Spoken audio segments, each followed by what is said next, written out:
Okay guys, this is a new subtopic. It's called constrained motion. Laws of motion का ही part है ये, ठीक है. Motion under constraint.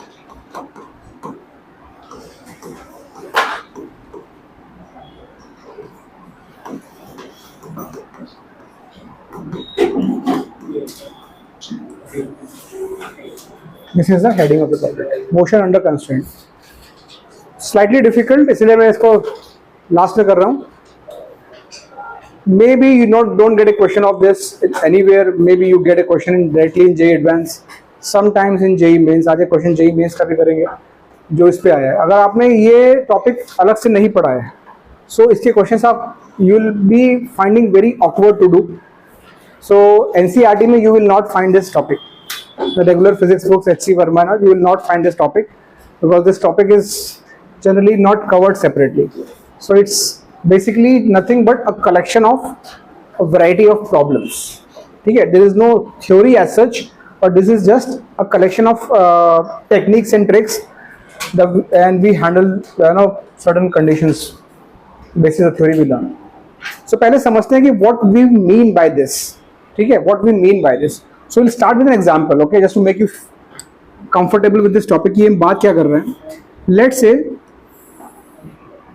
we have a horizontal plane. ठीक है? We have a horizontal plane like this, and in this horizontal plane, I have two blocks. I have two blocks like this, and what I've done, I've tied these blocks with a string. I've tied these two blocks with a string.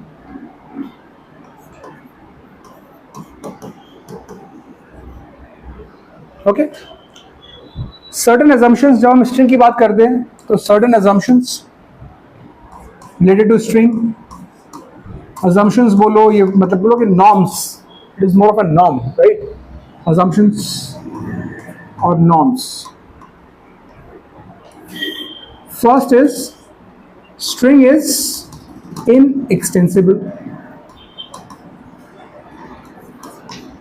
Inextensible means this is not a spring, this is a string. So when you are, if you try to stretch it, its length will not change. Yes, it will not increase or it will not decrease. First. And second thing is जब भी हम motion with string की बात कर रहे हैं तो एक साइलेंट एजम्पशन हमेशा रहता है, स्ट्रिंग इज ऑलवेज टाइट और taught. String is never slack, it is always taught.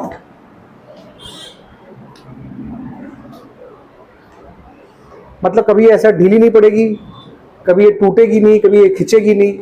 ठीक है, दिस इज ऑलवेज. तो जब भी आपको स्ट्रिंग दिख जाए, आपको प्रॉब्लम मेकर बोले या ना बोले, you will have this norm in your mind.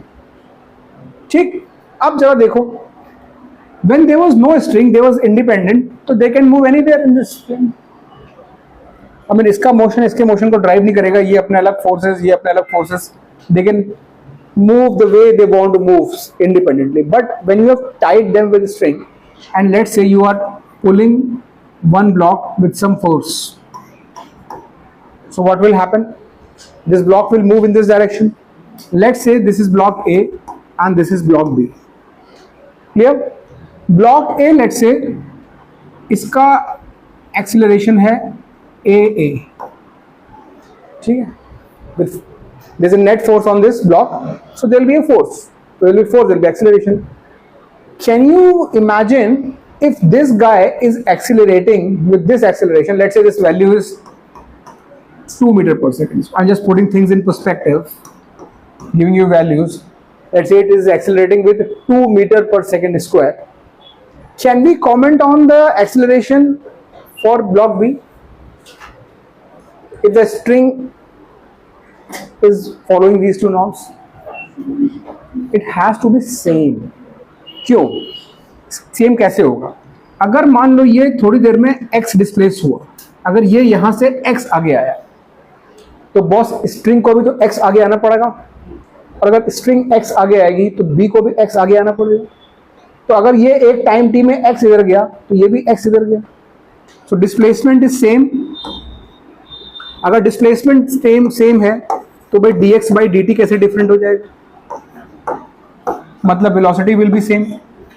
और अगर dx बाई dt सेम है तो dv बाई dt कैसे डिफरेंट हो जाएगा? Means they are moving together. So what we have done, just because we have tied these two blocks with a string, we have constrained their motions.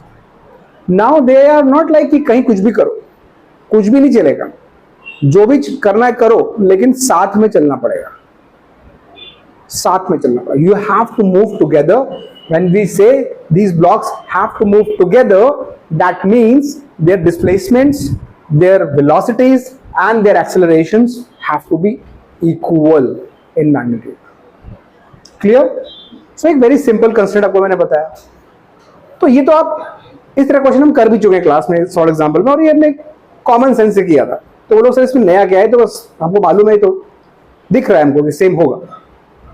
लेकिन कुछ scenarios हम ऐसे करेंगे जहां पे ये दिखेगा नहीं, तो दिखाना पड़ेगा। ठीक है? So let's take one more example constraint motion का। अगर मान लो यहां पे, अगर some of you are from ICSE board, right, तो पता नहीं ये कॉन्सेप्ट आपको क्लियर किया गया कि नहीं। अगर एक ऐसी पुली है मेरे पास, ठीक है, इस पुली के एक side, my dear friends, I have hung a block like this. On the other side I have hung another block. Let's say this is 5 kg, let's say this is 10 kg. This pulley is light, frictionless. तो होगा क्या? The moment you let this system be free, 10 kg and both these weights, they have a tendency to go down under the effect of gravity, but because 10 kg has a more tendency to go down, it will go down, and if this guy goes down, now this guy doesn't have an option, this guy has to go up. So again ये constraint motion का example हो गया। Now you know that this is one string जो ऐसे यहाँ से आता है, this string is just one string, so that means if this goes down with an acceleration a, this guy doesn't have an option just to go up with the same acceleration. That's what you feel. अगर ये नीचे जा रहा है a acceleration से, तो इसको भी तो a acceleration से ऊपर जाना पड़ेगा। क्यों? क्योंकि अगर ये अगेन सेम चीज, ये अगर x नीचे आया, इसका मतलब इतना string has to come down. That means same string has to pull it upwards, तो इसका भी x होगा। तो जब डिस्प्लेसमेंट सेम है, ये x तो ये ऊपर गया x, कंस्ट्रेंट मोशन हो गया। डिस्प्लेसमेंट सेम हुआ तो वेलोसिटी सेम, वेलोसिटी सेम तो acceleration same. Now these are very simple cases जहां पे आप समझ रहे हो कि कंस्ट्रेंट मोशन है क्या। बट कई बार ऐसा होता है कि कंस्ट्रेंट मोशन इतना ऑब्वियस नहीं होता है, so we have to define few rules so that we can solve the problems. ठीक है? जहां पे आपको अभी क्या होगा, यहां पे मैं क्या करूं, if just to give you a feel of this कि ये मैं किस डोमेन में जा रहा हूं, यहां चीजें कॉम्प्लिकेट हो जाएंगी अगर मैं कुछ ऐसा कर दूं माय डियर फ्रेंड्स। अब मैं यहां पे एक और पुली डाल दूं और यहां पे 2 ब्लॉक लगा। Now it is not that obvious कि इसके एक्सेलरेशन में क्या रिलेशन है, या वर्सेस इसका और इसका क्या रिलेशन। क्यों? यहाँ पे पुली फिक्स थी, तो पुली फिक्स होने की वजह से आपने ये इमेजिन कर लिया, ओके बॉस ठीक है, ये नीचे गया, ये उतना ऊपर गया, एक्सेलरेशन सेम हो गया। बट अभी पुली भी मूव कर रही है, तो अब जब पुली मूव करेगी डियर, तो ऐसा नहीं कि जितना ये नीचे गया उतना हो, अब इन दोनों के एक्सेलरेशन सेम नहीं होंगे, अब डिफरेंस होगा। ठीक है, तो ये अपने को थोड़ा समझना है, ये this is the domain of the problems we are trying to get to. ठीक, दूसरा एक और समझो, जैसे मान लो this is another example of constraint motion, इसको आप बोल सकते हो एग्जांपल्स हैं पुली कंस्ट्रेंट या फिर स्ट्रिंग कंस्ट्रेंट। ये एग्जांपल्स हैं पुली प्लस स्ट्रिंग, ये कैटेगरी है कंस्ट्रेंट। ठीक है, ऐसे ही आप समझो, मान लो मेरे पास एक और एग्जांपल में दे रहा हूं, एक लैडर रखी हुई है या रॉड रखी हुई है which is leaning against the wall and it is set up like this. Let's say this is my ladder. ऐसे रखते हैं ना लोग ladder, right? Okay. Let's say this is not been put properly, it is not at rest. What we know, ये slide कर रही है, मतलब अगर ये स्लाइड कर रही है डियर, तो क्या मैं कुछ ऐसा इमेजिन करता हूँ, देखूंगा कि ये ब्लॉक, ये पॉइंट कुछ इस तरफ आ रहा होगा और ये पॉइंट कुछ इस तरफ आ रहा होगा। Let's name these points, let's call these points A and B. Okay, अब समझो यहां पे भी एक कंस्ट्रेंट है, इसको बोलते हैं रॉड कंस्ट्रेंट। यहां पे कंस्ट्रेंट ये है कि since these points A and B they are part of a rod, they cannot have just any speed, their speeds are related. अगर आपको ये बोल लगे कि सर मुझे तो लग रहा है कि जितनी स्पीड से ये इधर जाएगा उतनी स्पीड से नीचे गिरेगा, तो आप गलत सोच रहे हो। अगर आप ऐसा सोच रहे हो कि सिंपल है, जितना ये ऐसे गया उतना ये ऐसे हुआ, कनेक्शन है बट वो क्या कनेक्शन है वो हमें समझना है। लेकिन ये कंस्ट्रेंट मोशन है, क्योंकि रॉड का टोटल लेंथ, अगर थोड़ी देर बाद ये रॉड ऐसी हो गई इस तरीके से स्लिप होने के बाद, व्हाट इज द कंस्ट्रेंट, कि what ever be the values of this displacement and this displacement, ये जो लेंथ है रॉड की, दिस इज फिक्स्ड, ये चेंज नहीं हो सकती। This is the actual constraint and under this constraint velocity of this point B and velocity of A will follow a certain relation. We have to understand that as well. ठीक, एक और example आपको देता हूं constraint motion का। This is called, ये वाला जो था this is rod constraint. Guys इसमें बहुत प्रॉब्लम्स हमें करने पड़ेंगे तब इसमें पीएचडी हो पाएगी, लेकिन we have to make a start and at least tackle few easy problems so that we make our we make some progress and slowly and gradually हो सकता है कि आप लोग 1 महीने 2 महीने बाद क्वेश्चन करते करते इसमें थोड़ा सा कंफर्टेबल होगा। This is slightly tricky topic. Rod constraint हो गया, ये पुली स्ट्रिंग कंस्ट्रेंट, कभी कभी there is just a string constraint. कैसे, जैसे मानो ये एक ब्लॉक है मेरे पास, एक बड़ा सा कोई ब्लॉक है, ठीक है, फिक्स्ड,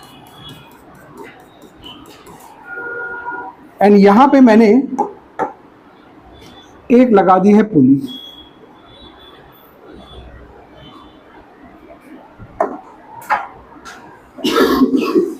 ओके, और इस पुली से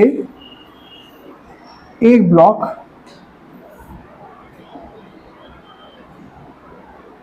कुछ इस तरीके से कनेक्ट कर दी है, और दूसरे साइड पे एक दूसरा ब्लॉक, दिस सेम स्ट्रिंग। ठीक, अब मैं इसको एक वेलोसिटी से खींच रहा हूं इन दिस डायरेक्शन, या ऐसे सोच लो तो और फील लाने के लिए अच्छा हूं, मैं इसको इधर से खींच रहा हूं इसी वेलोसिटी से। तो होगा कि जैसे ही आप इसको खींचोगे पूरी स्ट्रिंग ऐसे आउट हो जाएगी, और इसके खींचते ही ये स्ट्रिंग खींचेगी इधर, ये स्ट्रिंग खींचेगी इधर, तो ये ब्लॉक अलोंग द हॉरिजॉन्टल इस तरह से खींचना शुरू हो जाएगा। इमेजिन करो ऐसे खींच रहे हो आप, उधर पुली है तो वो ब्लॉक भी आएगा। लेकिन क्या आप ये बोल सकते हो कि ये वेलोसिटी v है तो ये भी इसकी v होगी? गलत हो जाएगा मामला, ये V नहीं होगी। तो एक रिलेशन हमें ये भी समझना है। So these are the domain of problems we are trying to hit. Whenever you see these kind of problems, after you have done 5 to 6 problems, you will connect with it कि okay, this is a constrained motion, so I have to get into the frame of constrained motion के concepts. These kind of things we are trying to tackle. तो सबसे पहले हम करेंगे पुली वाला case, ठीक है। When pulleys are moving or not moving, how the acceleration of the blocks on both sides of pulley are related, ठीक है।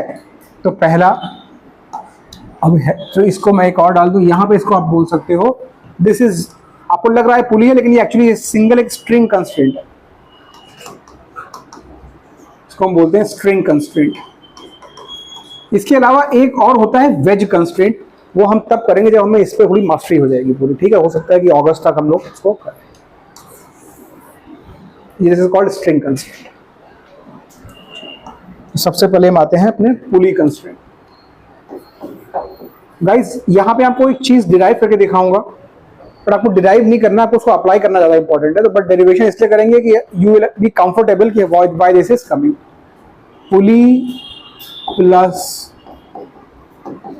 String constraint,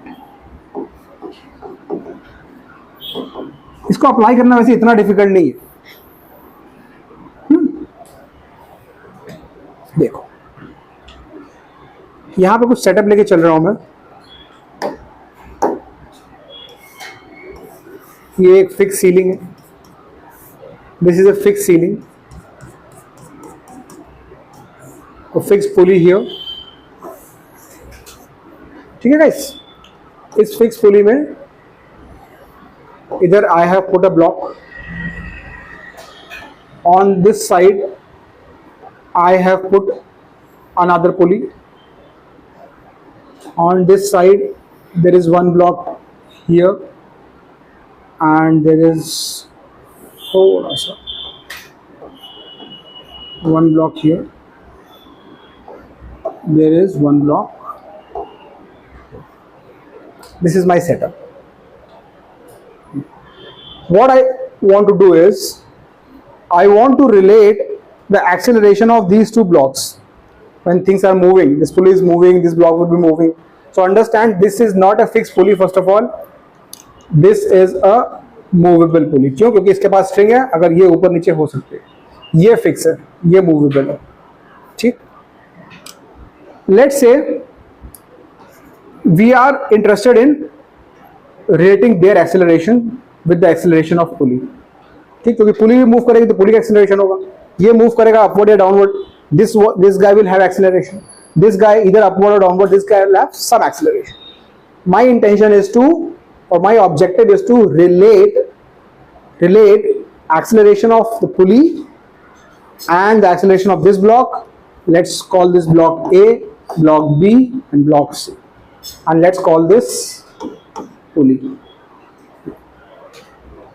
I want to relate the acceleration of these three things. First, इसका acceleration, इसका आपस में क्या relation होगा, that is we want to relate. What we will do is, this is a fixed point, this ceiling is fixed. At least in this picture I can safely imagine that this point is not moving. So from this point I will measure some distances. Let's say this distance is small x ले लेते हैं। This is the distance of the pulley from this fixed point at any instant, move कर रही है at any instant, this is xp. Let's say the distance of this block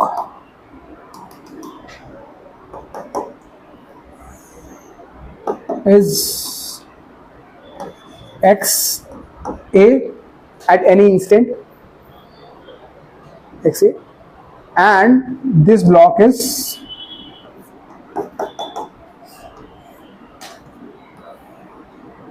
x b.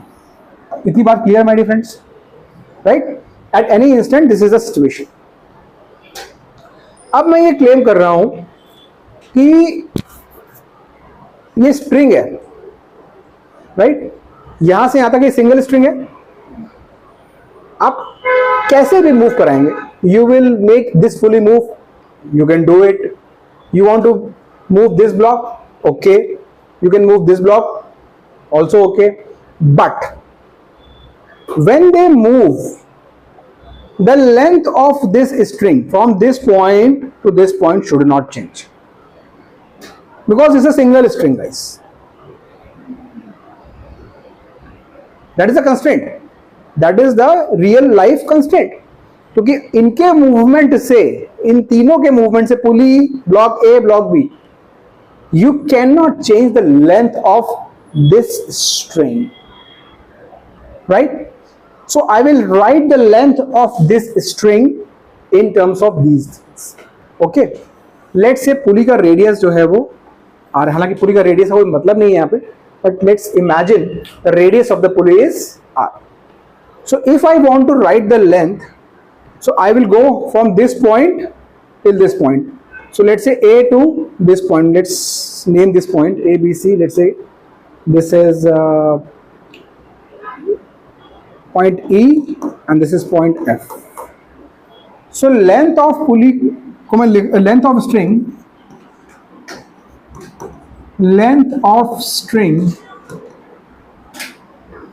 मैं लिख रहा हूं यहां पे AE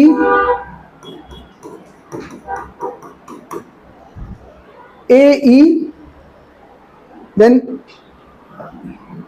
REF, right? And then plus this is, let's say this is G plus FG. ये बराबर है line segment AE, line segment FG, line segment AE, line segment FG और दिस सेमी सर्कल, राइट? अच्छा, AE को क्या मैं लिख सकता हूं? AE को XA माइनस XP.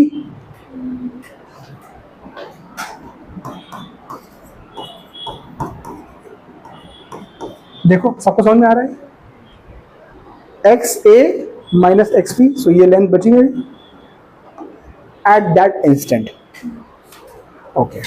इसी तरीके से EF को क्या मैं पाई R लिख सकता हूं?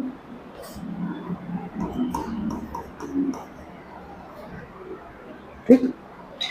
FG को बताओ भाई क्या लिखें? FG, very good, XB minus XP. आप लोग बहुत समझदार हो, ठीक है, देख लिया. अच्छा, हम क्या बोल रहे हैं कि ये चीज कांस्टेंट रहेगी, तो उसको हम बोल देते हैं सम कांस्टेंट के. जो भी होगी ये नंबर कांस्टेंट रहेगी, ठीक है. अच्छा, ये क्या चेंज होगा लाइफ में? कभी पुली ऊपर नीचे जाएगी, कुछ चेंज होगा. ये भी कांस्टेंट हुआ, तो कांस्टेंट इसको करना minus constant will be constant. So I can write XA plus XB minus 2 XP is a constant, right? No one can stop me from differentiating this equation with respect to time. I will differentiate this equation with respect to time. So यहाँ पे क्या आएगा? इसको देखो पहले, ये आएगा dxa by dt, ये आएगा dxb by dt, राइट? ये आएगा -2 times dxp by dt. Okay, what is dxa by dt?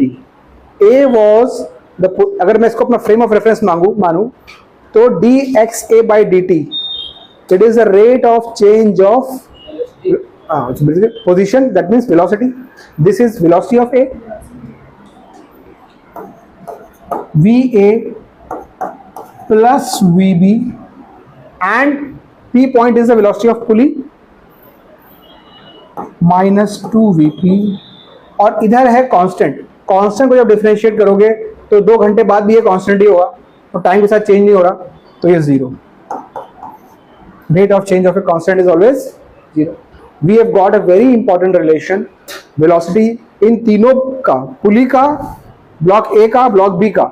Now we have defined a constraint relation. मतलब A चल सकता है, okay, B can move, okay, pulley can move, okay, but when they move they have to honor this constraint. At any given instant they have to honor this constraint because this is coming from plane geometry of things. And just one assumption, string is inextensible, so length of string is constant. So यहां से हमने लिख लिया Vp is equal to Va plus Vb upon 2. ये आप box करेंगे formula. V pulley is the average of two velocities on the other two blocks. इसका मैं तो आपको elaboration दूंगा अभी. It's an examples. So just box this for a formula. Now no one can stop me from differentiating this thing again with respect to time.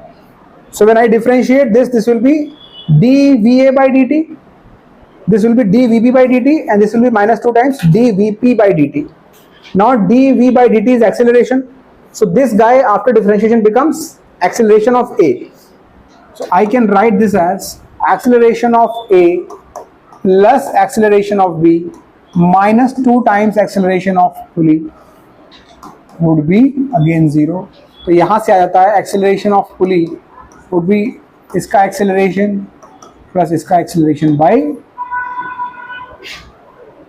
तो ये आ गया relation between acceleration. बहुत काम की चीज़ है, बहुत सारे प्रॉब्लम आप इस कंस्ट्रेंट से फटाफट सॉल्व कर सकते हो इन ट्रिक्स. ये ट्रिक बोलो या कॉन्सेप्ट बोलो, जो भी बोलो. मैं कॉन्सेप्ट तो नहीं बोल सकता इसको because it is coming from plane geometry, but it becomes like a tool. Okay, remember one thing, when you are applying these formulas, specially this formula जो भी इसका एप्लीकेशन ज्यादा होगा, whenever you are applying these formulas, put the values of known with sign.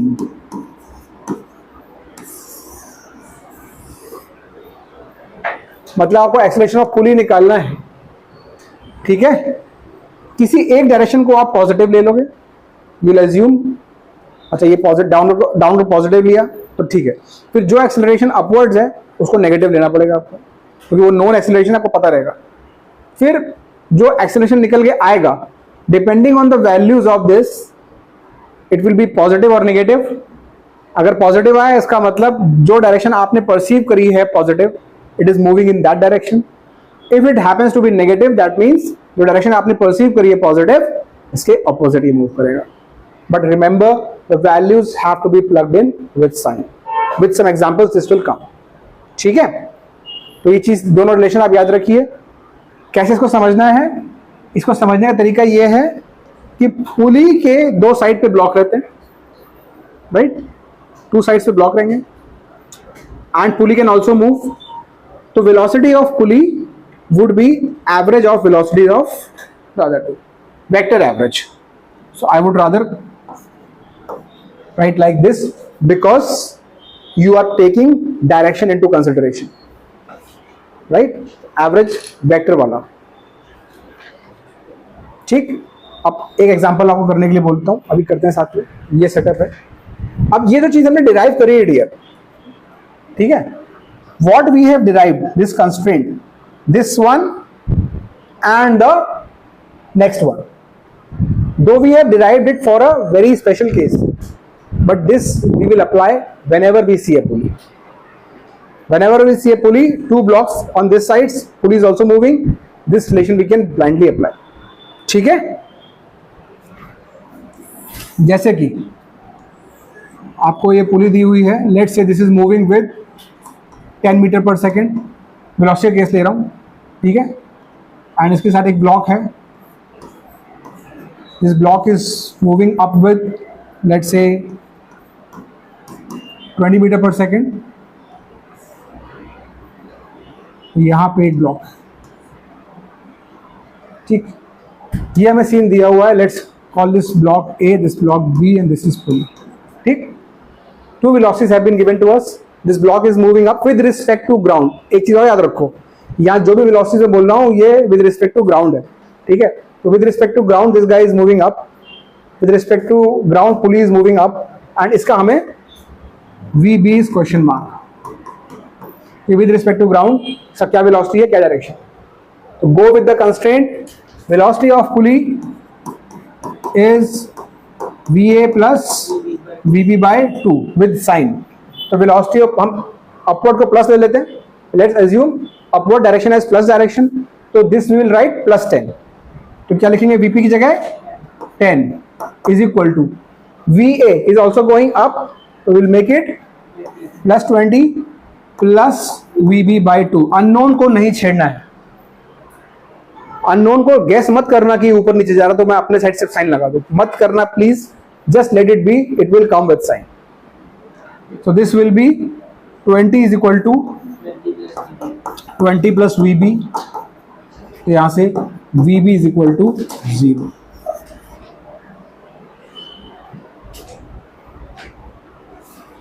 ठीक है, 0 आ सकता है ground के रिस्पेक्ट में. रेस्ट अभी सर रेस्ट में कैसे है ये डियर? ऐसा नहीं है कि ये ऊपर नहीं जा रहा. देखो, हो सकता है कि 10 मीटर पुली ऊपर जाए और ये 10 मीटर नीचे आए, हो वही रहा है. ये 10 मीटर ऊपर जा रही है, उतने ही टाइम में ये 10 मीटर नीचे आ रहा है.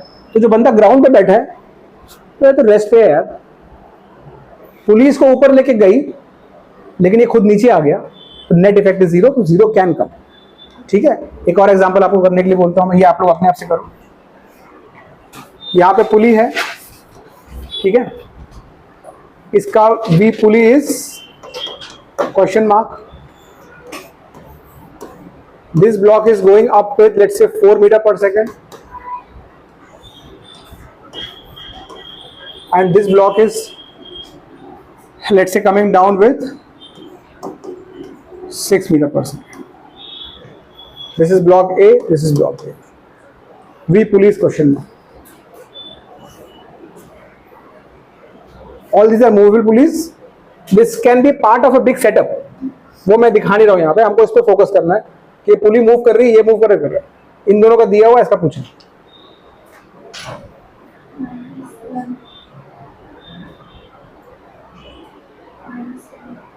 माइनस में आपने क्या अपवर्ड पॉजिटिव लिया, तो कितना आया -1. तो pulley might be coming down with, इसका मतलब क्या हुआ, pulley is coming down with 1 metre per second. आ रही बात समझ में? This is 4 dear, this is 4 sorry.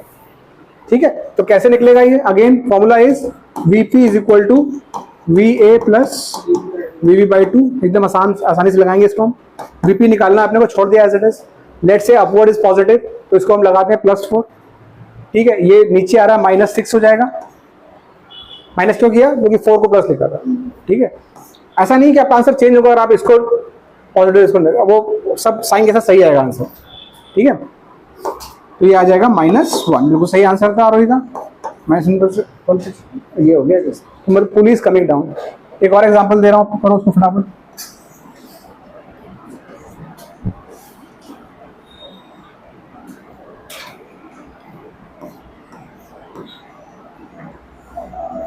आपकी एक्सेलरेशन देता हूं. Police acceleration is 8 metre per second square. This guy is going up with A, B बोल देता हूं उसको, 2 metre per second square, and AB is question mark.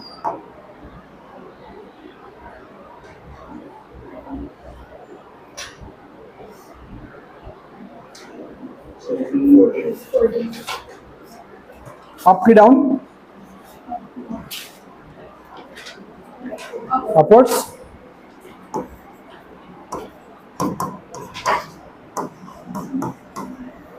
सबका आ गया कि करके दिखाऊं?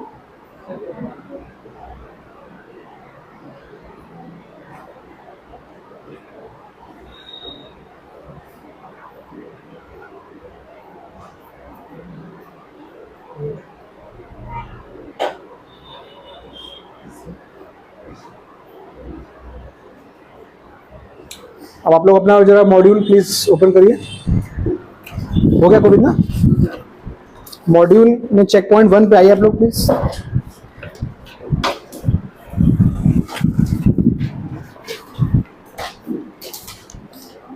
Check point 1 page number 149, page number 149 आ गए? Page 149 module. Can you attend question number 17?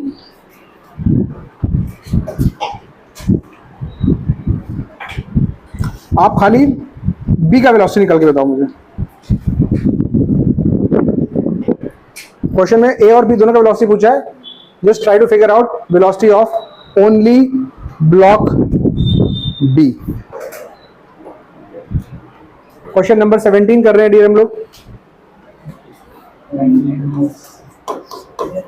Check point 1 page 149।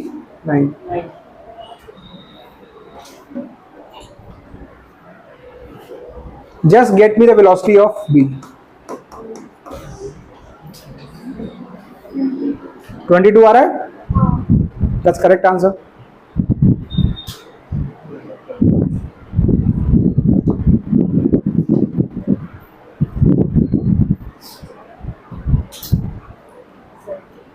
आप जरा इसी क्वेश्चन को थोड़ा सा एक्सटेंड करेंगे। पर्पसफुली मैंने क्वेश्चन लिया, last thing of the day, class खत्म कर रहे हैं। इसके बाद थोड़ा सा ध्यान देना, बस इंपॉर्टेंट चीज है।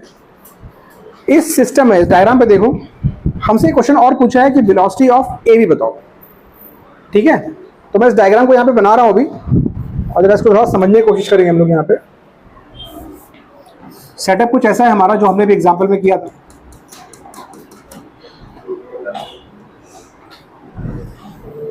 ये एक फिक्स पुली है, ये इधर एक ब्लॉक लगा हुआ है, तो यहाँ पे एक और पुली और 2 block.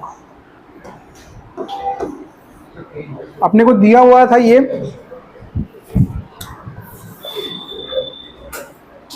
This is downward 10 metre per second given, this was upwards 2 metre per second.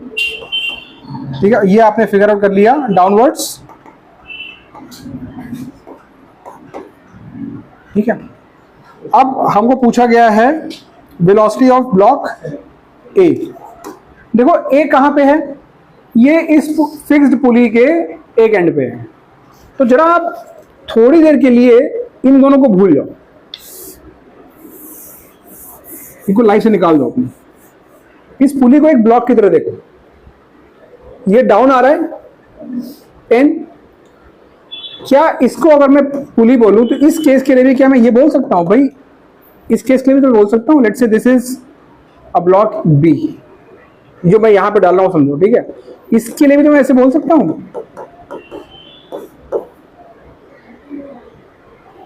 क्योंकि ये भी तो सेम सेटअप है। But unfortunately this pulley cannot move, so this should be 0।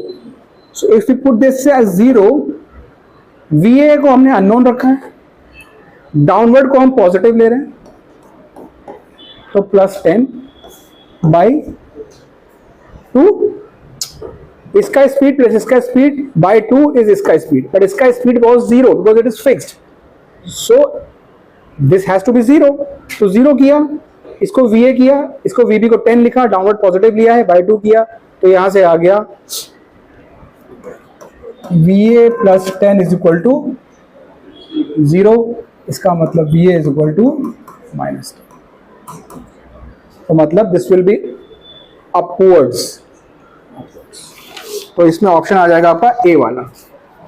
ठीक है, वैसे इन्होंने तो इतना ट्रिक नहीं किया, इन्होंने डायरेक्शन पे जोर ही नहीं डाला, खाली वैल्यू डाले। बट आप समझ लो, कोई पूछे कि ए कहां जा रहा होगा, ऊपर जा रहा होगा, because it is coming -10, and when I had put the value of VB, I had put +10. This was the positive direction. Answer is minus. That means this velocity is upward +10 meter per second. Okay. So when the pulley is fixed, you will make the pulley's velocity as 0, and rest of the formula remains same. अगर आप लोग को ये चीज समझ में आई है, तो आप लोग घर से सिर्फ एक क्वेश्चन अटेम्प्ट करके आओगे, सिर्फ एक क्वेश्चन, और वो या फिर 2, 16 और 18, I am just asking you, spend 5-10 minutes अगर आपसे ये क्वेश्चन बनते हैं तो। 16 एंड 18 चेक पॉइंट 1 मॉड्यूल के क्वेश्चन। पहले आप 18 ट्राई कर सकते हो, फिर आप 16 पे आ सकते हो, ठीक है? नहीं होगा तो we will discuss in the class, ठीक है? So let's keep it till this point today, will continue from here. So next class का फॉर्मेट भी ऐसे ही रहेगा, we will do some revision via some questions from the sheets or from the questions that I give, and then some new theory.